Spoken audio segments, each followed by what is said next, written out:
जय हिंद दोस्तों। स्वागत है आप सबका आज के इस नई वीडियो में। आज के वीडियो का टॉपिक ऐसा रहने वाला है कि अगर आप उत्तर प्रदेश के किसी भी एग्जाम को आप देने वाले हैं, चाहे वो यूपी पुलिस का हो, UP police constable, UP SI, ASI, लेखपाल, वीडियो पेट या कोई भी उत्तर प्रदेश से संबंधित एग्जाम हो, वहां पे इस टॉपिक से तुमको क्वेश्चन बहुत सारे देखने को मिलेंगे। टॉपिक हमारा आज का है उत्तर प्रदेश की जनगणना, और ये जनगणना 2011 के अनुसार है। ध्यान रखना, अभी तक जितने भी एग्जाम हैं उन सब में 2011 की जनगणना के हिसाब से ही क्वेश्चन पूछे जाते हैं। चलिए देख लेते हैं। सारी चीजें मैंने पहले से ही लिख ली हैं, जिससे तुमको आसानी रहे समझाने में भी, और तुम्हारा कम से कम समय लगे और ज्यादा से ज्यादा जानकारी तुमको हम दे सकें। इसके लिए मैंने ये स्लाइड पहले से ही बना रखे हैं। जैसे पूछा गया उत्तर प्रदेश जो है विश्व में कौन सा स्थान रखने वाला है। देखो, है उत्तर प्रदेश एक अपने देश का एक छोटा सा राज्य है। छोटा भी नहीं कहेंगे, थोड़ा बड़ा है, पर फिर भी एक देश के अंदर एक राज्य है, लेकिन उसकी जनसंख्या इतनी ज्यादा है कि उसका कंपेरिजन देश के साथ में होता है, दुनिया भर के। अब उसको देखो कितना है, तो अगर विश्व में देखा जाए तो उसका 5वां स्थान है। उत्तर प्रदेश का विश्व में कौन सा स्थान है? तो 5वां स्थान है। 5वें का मतलब यह है कि उत्तर प्रदेश की जनसंख्या से मात्र 4 ही देश आगे हैं। 4 देश ही आगे हैं जिनकी जनसंख्या उत्तर प्रदेश से आगे है। तो तुम इसको आराम से समझ सकते हो कि उत्तर प्रदेश में जनसंख्या कितनी ज्यादा है। अच्छा, इतनी ज्यादा जनसंख्या है उत्तर प्रदेश में। पहले क्या हम देखते थे, जब पढ़ते थे उत्तर प्रदेश की भौगोलिक स्थिति, तो देखने को मिलता था जो दक्षिण भारत वाला हिस्सा है वो थोड़ा पठारी है, जो थोड़ा जमीन से ऊपर उठा हुआ है। उत्तर प्रदेश वाला मैदानी है, वो थोड़ा नीचे ऐसा लगता था। तो मुझे लगता था कि प्लेट टेक्टोनिक वगैरह की कुछ थ्योरी होंगी, ऐसा किताबों में लिखा मिलता है, तो उसकी वजह से वो नीचला हिस्सा मालूम होता है।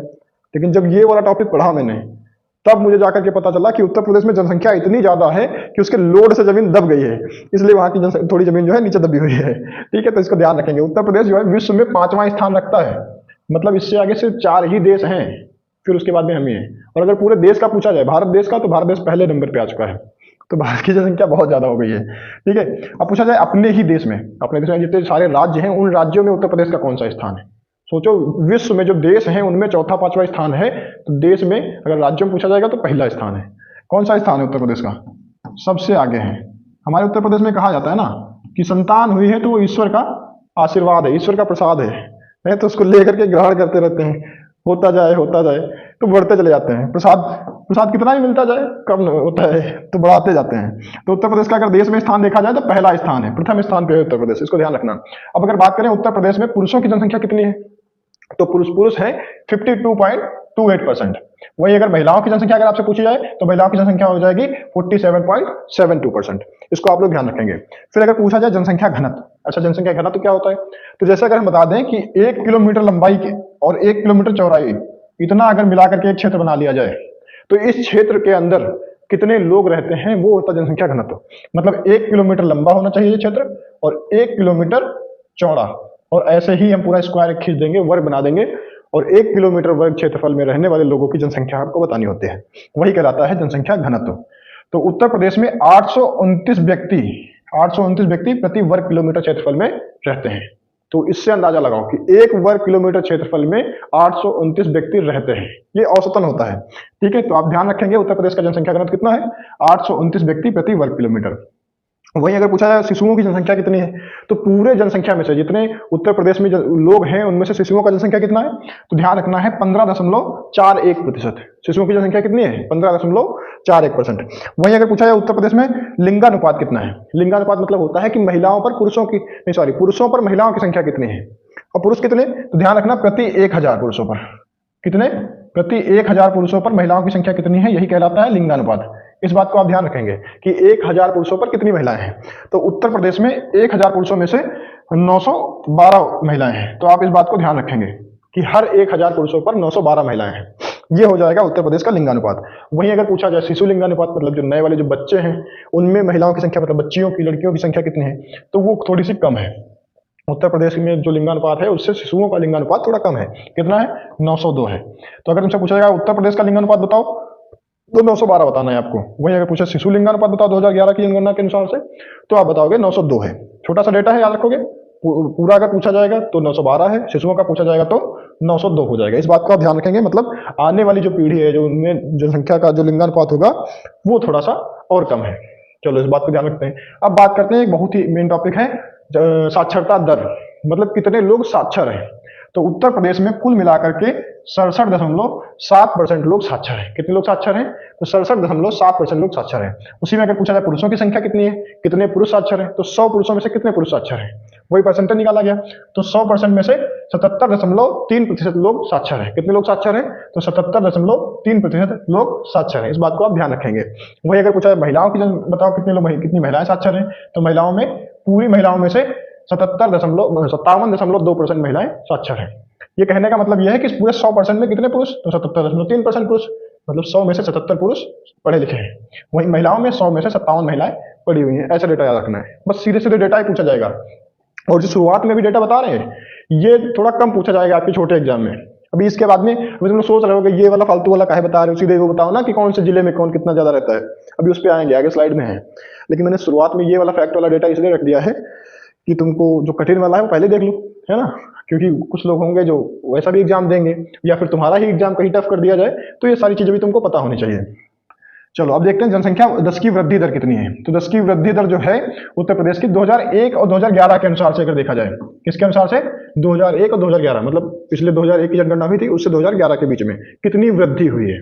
तो वृद्धि ध्यान रखना 20.2%, मतलब पिछली बार से इस बार कितना बढ़ गए? 20.2% लोग बढ़ गए हैं। इसे कहते हैं जनसंख्या वृद्धि दर। वही पूछा जाए अब तक उत्तर प्रदेश की सर्वाधिक वृद्धि दर कब रही है, मतलब पिछली बार से अगली बार सबसे ज्यादा कब हुई है। तो ध्यान रखना 1991 से लेकर के 2001 के बीच में, 1991 से लेकर के 2001 के बीच में सबसे ज्यादा जनसंख्या वृद्धि दर रही। 10 की वृद्धि कितनी रही है? 25.64। ध्यान रखेंगे सर्वाधिक 10 की वृद्धि 1991 से 2001 के बीच में हुई है 25.64%। वहीं अगर पूछा जाएगा इस बार यानी कि 2001 और 2011 के बीच में, तो 20.2%। इस बार की अगर पूछेगा तो 20.2%। वहीं अगर पूछेगा सर्वाधिक अभी तक इस बार सबसे ज्यादा हुई है पिछली बार की अपेक्षा, तो हुई है 1991 और 2001 के बीच में। तो 2001 वाली जनगणना में सबसे ज्यादा 10 की वृद्धि हुई है।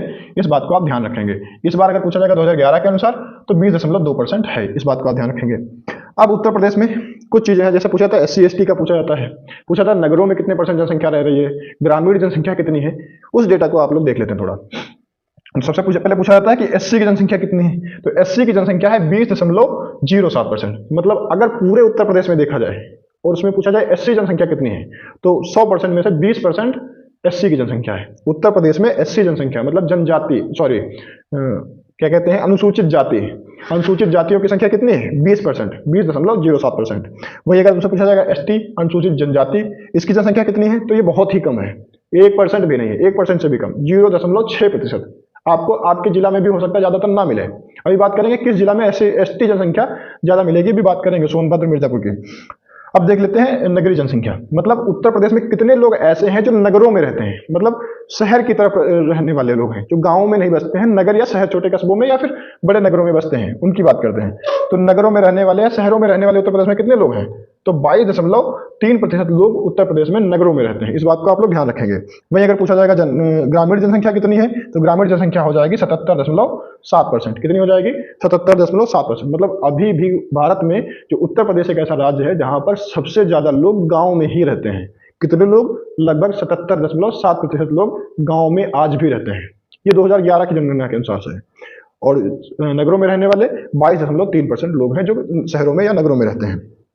अब आ जाते हैं जो आप लोग जिस प्रकार के क्वेश्चन का वेट कर रहे थे कि जिलों के हिसाब से बताओ ना, वो जल्दी से याद हो जाता है। ये परसेंटेज वाला डेटा याद नहीं होता इतनी जल्दी, पर फिर भी अगर सिलेक्शन लेना है तो याद करना पड़ेगा, है ना।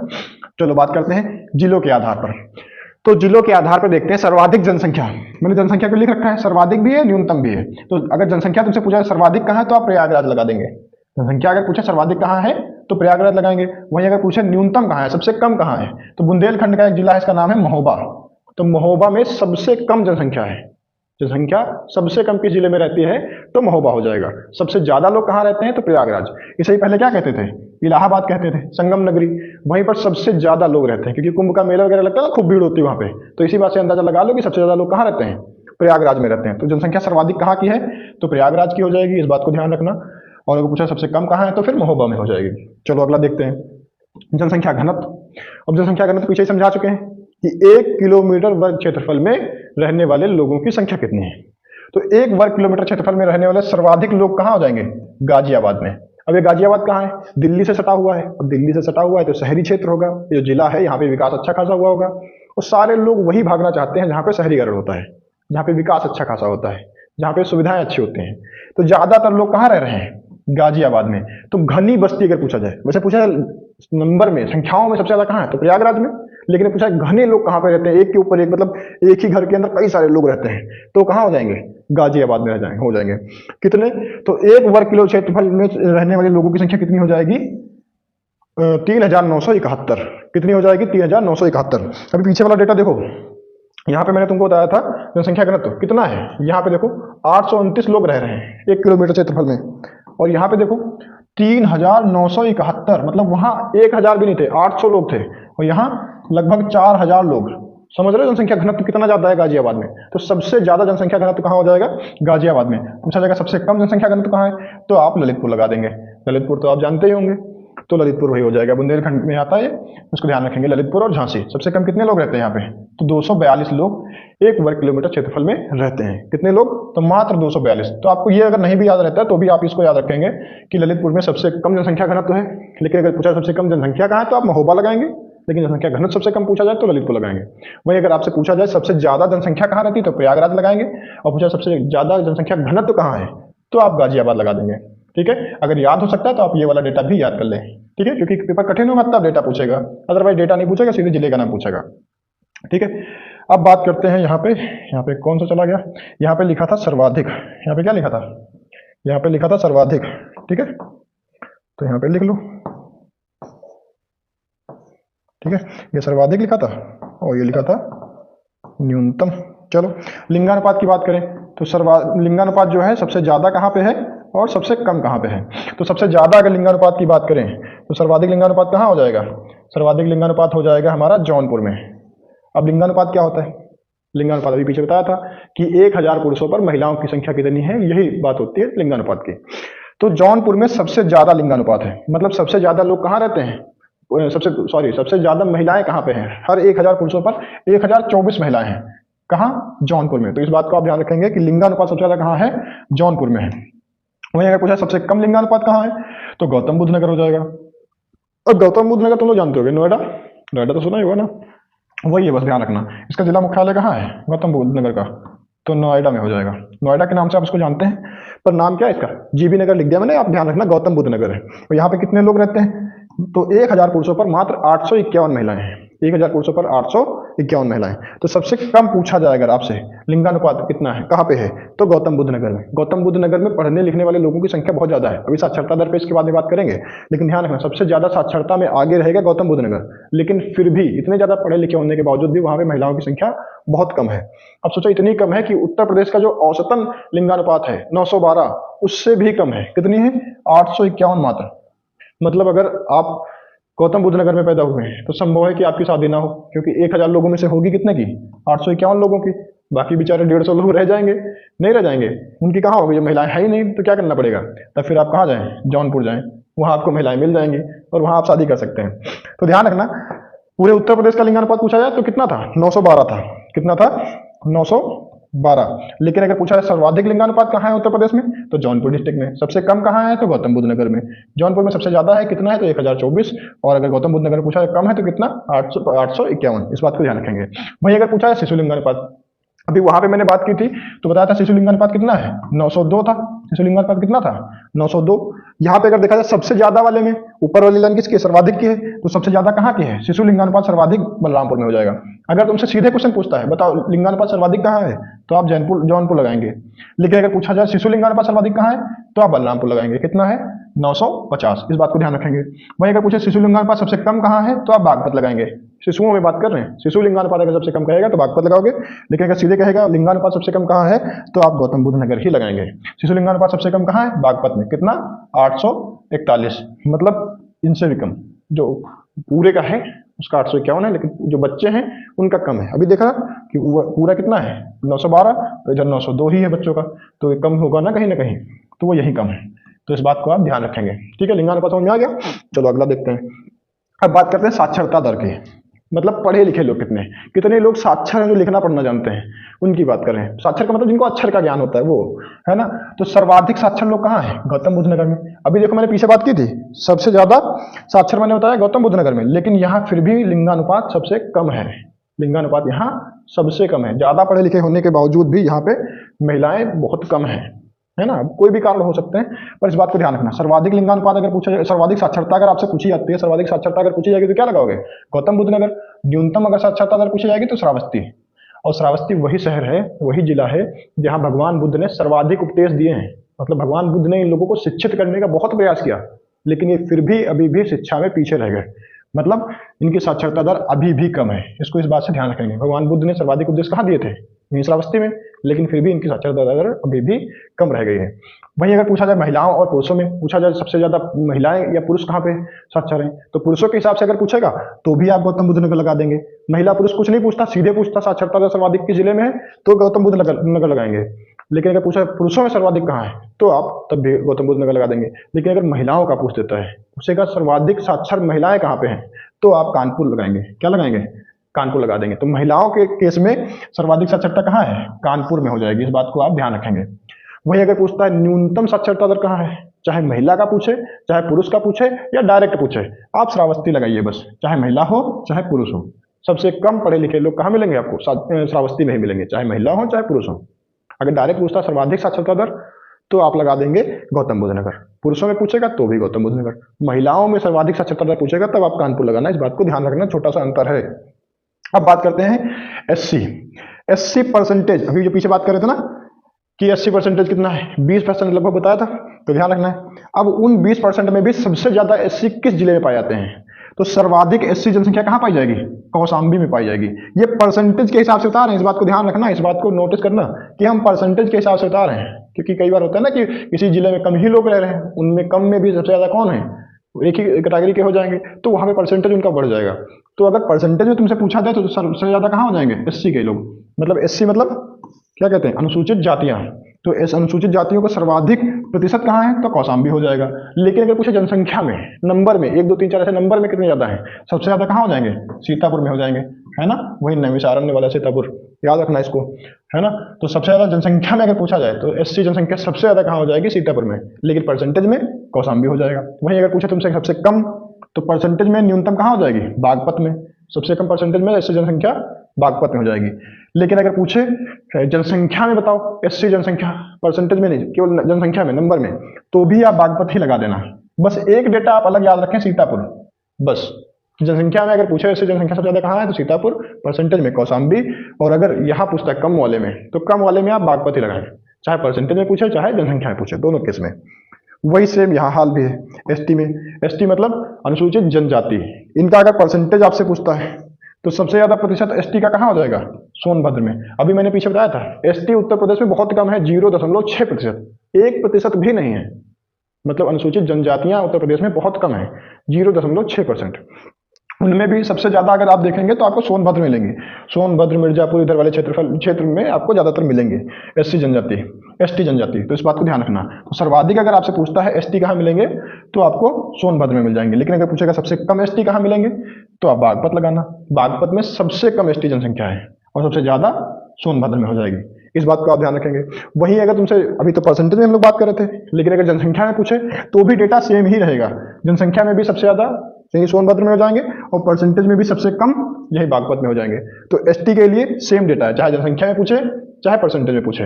एससी के में केवल एक बदलता है। जनसंख्या में अगर पूछेगा एससी जनसंख्या सबसे ज्यादा कहाँ है, तो सीतापुर। एससी जनसंख्या प्रतिशत अगर पूछेगा तो कौशाम्बी।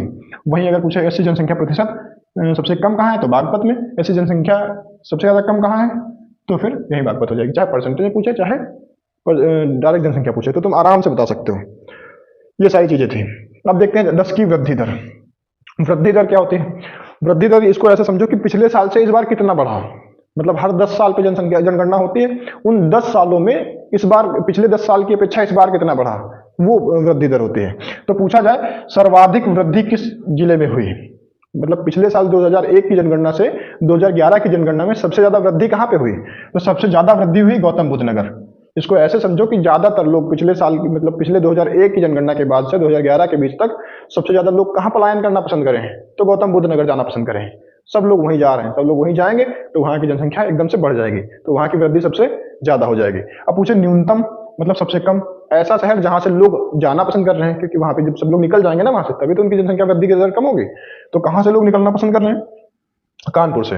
कारण कुछ भी हो सकते हैं, पर आपको ध्यान रखना सबसे कम कहाँ का हो जाएगा, सबसे कम हो जाएगा कानपुर नगर का। ये बात ध्यान रखेंगे, कानपुर नगर में जो वृद्धि हो रही है 10 की वृद्धि वो सबसे कम है। वहीं अगर पूछेगा सबसे ज्यादा कहाँ है तो गौतम बुद्ध नगर। गौतम बुद्ध नगर जो नोएडा जानते हो आप लोग, वहीं लोग पलायन करना या वहीं पे बसना ज्यादा पसंद कर रहे हैं। शहरों की तरफ लोग वैसे भी भागते हैं। अब बात करते हैं नगरीय जनसंख्या की प्रतिशत में, कि नगरीय जनसंख्या प्रतिशत में कहाँ है। तो सबसे ज्यादा अगर पूछेगा तो गाजियाबाद, भी पीछे भी बात कर चुके हैं। नगरीय जनसंख्या अगर पूछेगा सबसे ज्यादा कहाँ है तो गाजियाबाद। गाजियाबाद कहाँ है, गाजियाबाद दिल्ली के पड़ोस में है, बिल्कुल दिल्ली से सटा हुआ उत्तर प्रदेश का जिला है। तो ध्यान रखना सबसे ज्यादा नगरीय जनसंख्या, नगरी मतलब शहरों में रहने वाली, प्रतिशत में सर्वाधिक कहाँ हो जाएगी, गाजियाबाद, दिल्ली से सटा हुआ है। वहीं अगर पूछेगा सबसे कम बताओ, ऐसा कौन सा जिला है जहां पर शहरों में रहने वाली जनसंख्या बहुत कम है। अब जो पढ़े लिखे नहीं होंगे वो शहर में रहेंगे क्या, तो गांव में रहेंगे। अब पढ़े लिखे कम लोग कहाँ पे हैं, साक्षरता दर कम किसकी थी, तो श्रावस्ती की थी। तो वही लोग हैं जो पढ़े लिखे कम होंगे, वही लोग गांव में रहेंगे, तो उनकी ग्रामीण जनसंख्या होगी, वो शहरों में कम रहेंगे। तो नगरीय जनसंख्या अगर सबसे कम पूछा तुमसे तो बता देना श्रावस्ती, और सबसे ज्यादा पूछे तो गाजियाबाद बता देना। इतनी सारी चीजें थी, ज्यादा कुछ था नहीं, ये सारी चीजें हो गई इसमें। ज्यादा क्या, मैंने जितनी भी चीजें बन सकती थी वो सारी चीजें इसमें बना ली है। थोड़ा वीडियो लंबा जरूर हो गया है, पर बार बार तुमको कोई वीडियो देखने की जरूरत है नहीं। यूट्यूब पे तुम चाहे जितने वीडियो देख लो, सारे वीडियो का एक ही निचोड़ है जनसंख्या। इसके अलावा तुमको जनगणना उत्तर प्रदेश की पढ़ने की जरूरत है नहीं, ठीक है। अगर आप लोगों को जरूरत लगती है कि देश की जनगणना का भी एक ऐसा ही वीडियो बनाया जाए तो कमेंट बॉक्स में बता सकते हो। साथ ही साथ कमेंट बॉक्स में एक क्वेश्चन का आंसर भी आप लोगों को करना है, कि मैंने उनसे पूछा हुआ है कि भारत में सर्वप्रथम दशकीय जनगणना किसके शासनकाल में हुई। ध्यान रखना उस समय भारत में कोई भारतीय शासक नहीं था, अंग्रेज थे, और तुमको उस अंग्रेज शासक का नाम बताना है जिसके समय पे भारत में सबसे पहले 10 की जनगणना स्टार्ट हुई। 10 की जनगणना मतलब हर 10 साल पे जो होती है, उसका आंसर आप लोगों को कमेंट बॉक्स में करना है। कुछ लोग कहेंगे क्वेश्चन का आंसर तो बहुत आसान हो गया, इतने आसान आसान क्यों, इतना कठिन कठिन पढ़ा दिया है, तो इतना आसान सा क्वेश्चन पूछ दिया। वो इसीलिए पूछते हैं कि तुम्हारा रिकॉल होता रहे, हम नहीं चाहते कि तुम्हारा मोराल डाउन हो जाए। तुमको जो आता है वो बता दो। कुछ लोग कहेंगे इतना आसान है क्या ही बताएं, बता दो, फायदा होगा तुम्हारा। कई बार ऐसा होता है ना कि लगता रहता है कि जब पेपर देने जाओगे और प्रेशर बहुत ज्यादा होगा, तब तुम्हें चारों ऑप्शन सही लगने लगेंगे। पढ़ा तुमने था, अभी ताजा ताजा पढ़ा तो तुमको रटा हुआ है, लेकिन फिर जब पेपर पे पहुंचोगे तो चारों ऑप्शन तुमको सही लगने लगेंगे, या फिर दो ऑप्शन लगेंगे कि यार ये भी सही है वो भी सही है। तो ऐसे में अगर आंसर आप कर देते हैं कमेंट बॉक्स में कहीं पे बता देते हैं तो क्लियर हो जाती चीजें, बार बार रिकॉल होती रहती है तो बिल्कुल क्लियर रहती हैं। इसलिए उसको बता दो, क्योंकि एक एक क्वेश्चन बहुत इंपॉर्टेंट होता है, हर एक क्वेश्चन बहुत मायने रखता है, आपके सिलेक्शन से जुड़ा हुआ है ना, कि एक एक क्वेश्चन से सिलेक्शन होता और रुकता है, ठीक है। तो आप सब लोग कमेंट बॉक्स में बता सकते हैं। वीडियो अच्छी लगी हो तो भी कमेंट बॉक्स में सारी चीजें बताना। आज का वीडियो यहीं तक रखते हैं। जय हिंद।